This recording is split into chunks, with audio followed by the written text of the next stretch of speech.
നമസ്കാരം. ട്രംപിന്റെ തല കുനിഞ്ഞു തുടങ്ങി. എന്തൊക്കെയായിരുന്നു മലപ്പുറം കത്തി, അമ്പും വില്ലും.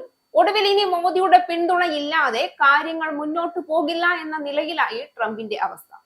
ട്രംപ് ഒടുവിൽ മോദിയുടെ കാലു പിടിക്കാനുള്ള സമ്മതം പോലും അറിയിക്കുന്ന അവസ്ഥയിലായി കാര്യങ്ങൾ എന്ന് വേണം കരുതാൻ. കഴിഞ്ഞ ദിവസം സമാധാന ഉച്ചകോടിയിൽ പാകിസ്ഥാനെ മുന്നിൽ നിർത്തി ഇന്ത്യയുടെ പ്രധാനമന്ത്രി മോദിയെ വാനോളം പുകഴ്ത്തി, അതും മോദിയുടെ അസാന്നിധ്യത്തിൽ പോലും. അപ്പോഴേ മണത്തതാണ് ട്രംപിന് കാര്യമായിട്ട് എന്തോ മോദിയെ കൊണ്ട് സാധിക്കാനുണ്ട് എന്ന്. പൊന്നാണ് എന്നും പൊന്നും കുടമാണ് എന്നും ഒക്കെ പുകഴ്ത്തി മോദിയുടെ പ്രീതി പിടിച്ചുപറ്റി ചൈനയെ ഒന്ന് പറഞ്ഞു മനസ്സിലാക്കണം. അതാണ് ഇപ്പോൾ ട്രംപിന്റെ ഒരേ ഒരു ആവശ്യം. മിക്ക രാജ്യങ്ങൾക്ക് മേൽ അമിത താരിഫ് അടിച്ചേൽപ്പിക്കലും അമേരിക്കൻ മണ്ണിൽ നിന്ന് പലായനം ചെയ്യിക്കലും ഒക്കെ ചെയ്തുകൊണ്ടിരുന്നപ്പോൾ പണി കൊടുക്കാൻ മാത്രമുള്ളതല്ല, വാങ്ങിക്കാൻ കൂടി ഉള്ളതാണെന്ന കാര്യം ട്രംപ് കുറച്ചുനേരം വിസ്മരിച്ചു പോയി. ക്ഷമയുടെ നെല്ലിപ്പലക കണ്ടു കഴിഞ്ഞിട്ടാണ് ചൈന അമേരിക്കയ്ക്ക് തിരികെ പണി കൊടുക്കാൻ തീരുമാനിച്ചത്. അമേരിക്കൻ ഉൽപ്പന്നങ്ങൾ ബഹിഷ്കരിച്ചും വാണിജ്യം പെട്ടെന്ന് നിർത്തിവെച്ചും ചൈന തിരിച്ചടി തുടങ്ങിയത് സാമ്പത്തിക പ്രതിസന്ധിയിൽ നട്ടം തിരിഞ്ഞുകൊണ്ട് ഷട്ട്ഡൌൺ അടക്കമുള്ള നടപടികളിൽ കൂടി കടന്നുപോയി കഴിഞ്ഞ് മരണശയ്യയിൽ നിന്ന് കണ്ണു തുറന്നു തുടങ്ങിയ നേരം തന്നെ നോക്കിയാണ്. അത് അമേരിക്കയ്ക്ക് ക്ഷീണാവസ്ഥയിൽ താങ്ങാൻ കഴിയുന്നതിലും കൂടുതലാണ്. ഇനി ഈ അവസ്ഥയിൽ ചൈനയെ ഒന്ന് തണുപ്പിക്കാനും പിടിച്ചുമാറ്റി പറഞ്ഞു മനസ്സിലാക്കാനും കഴിയുന്ന ഒരേ ഒരാൾ മോദി മാത്രമാണ് എന്നതാണ് ഇപ്പോൾ മോദിയുടെ കാൽച്ചുവട്ടിൽ ട്രംപിനെ നിർത്തിയിരിക്കുന്നത്. ആഗോള അപൂർവ ധാതുക്കളുടെ വിതരണത്തിലെ ചൈനീസ് ആധിപത്യത്തെ ചെറുക്കാൻ ഇന്ത്യയിൽ നിന്നും യൂറോപ്യൻ രാജ്യങ്ങളിൽ നിന്നും പിന്തുണ പ്രതീക്ഷിക്കുന്നതായി US treasury secretary Scott Bessent ആണ് വെളിപ്പെടുത്തിയിരിക്കുന്നത്. ഇന്ത്യൻ ഉൽപ്പന്നങ്ങൾക്ക് US ഉയർന്ന തീരുവ നിലനിർത്തുമ്പോഴാണ് US ട്രഷറി സെക്രട്ടറി ചൈനയ്ക്കെതിരെ പിന്തുണ ആവശ്യപ്പെടുന്നത് എന്നതാണ് രസകരമായ മറ്റൊരു വസ്തുത.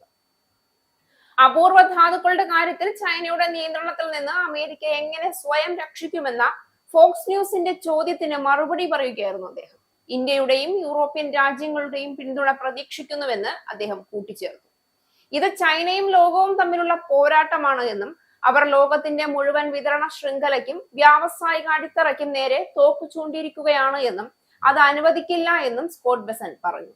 ചൈന പ്രകോപനപരമായ നീക്കങ്ങൾ നടത്തുകയും യുദ്ധത്തിന് പണം നൽകുകയും ചെയ്യുന്നുവെന്നും അദ്ദേഹം കുറ്റപ്പെടുത്തി. അപൂർവ ധാതുക്കളുടെ കയറ്റുമതിയിൽ ചൈന ഏർപ്പെടുത്തിയ നിയന്ത്രണങ്ങൾ അമേരിക്കയ്ക്ക് മാത്രമല്ല ആഗോള സമ്പദ് വ്യവസ്ഥയ്ക്കും ഭീഷണിയാണ്. അമേരിക്ക ലോകത്ത് സമാധാനത്തിനായി പ്രയത്നിക്കുമ്പോൾ ചൈന യുദ്ധത്തിന് പണം നൽകുകയാണ് എന്നും അദ്ദേഹം ആരോപിച്ചു. അമേരിക്ക കയറ്റുമതി നിയമങ്ങൾ വിപുലീകരിച്ചതിന് പിന്നാലെ ചൈന അപൂർവ ധാതുക്കളുടെ കയറ്റുമതിയിൽ നിയന്ത്രണങ്ങൾ ഏർപ്പെടുത്തി. ചൈനീസ് നിയന്ത്രണങ്ങൾ US-നെ ആശങ്കയിലാക്കിയിട്ടുണ്ട്.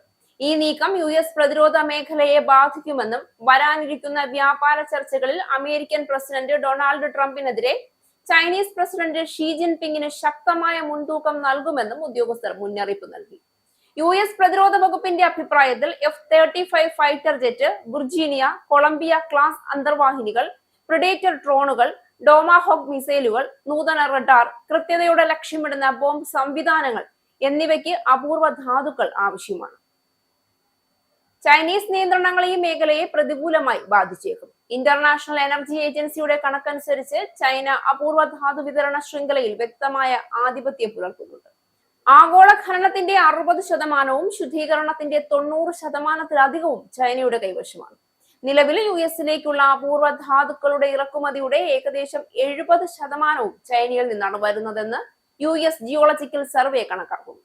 ഇന്ത്യയോട് നെറുകേട് കാണിച്ചിട്ട് പിന്തുണയാചിക്കാൻ അമേരിക്കയ്ക്ക് നാണമില്ലെങ്കിലും ആ സഹായത്തിന് മോദി ഇടുന്ന വില അമേരിക്കയ്ക്ക് വലുതു തന്നെയായി. ഇസ്രായേലിന്റെ 5 സൈനിക താവളങ്ങളിൽ കനത്ത നാശനഷ്ടം. മോദി വെളിപ്പെടുത്തുന്ന ഇന്ത്യയുടെ വികസനത്തിന്റെ മയക്കുമരുന്ന് വിൽപ്പനയ്ക്കെതിരെ ശക്തമായ നടപടിയെടുത്ത് ഷാർജ പോലീസ്. അമേരിക്കയിലെ സാധാരണ മനുഷ്യരോട് കൂടിയാണ് കോൺഗ്രസിനുള്ളിൽ പങ്കുവയ്ക്കാൻ ഓപ്പറേഷൻ സിന്ദൂറിൽ ഉപയോഗിച്ച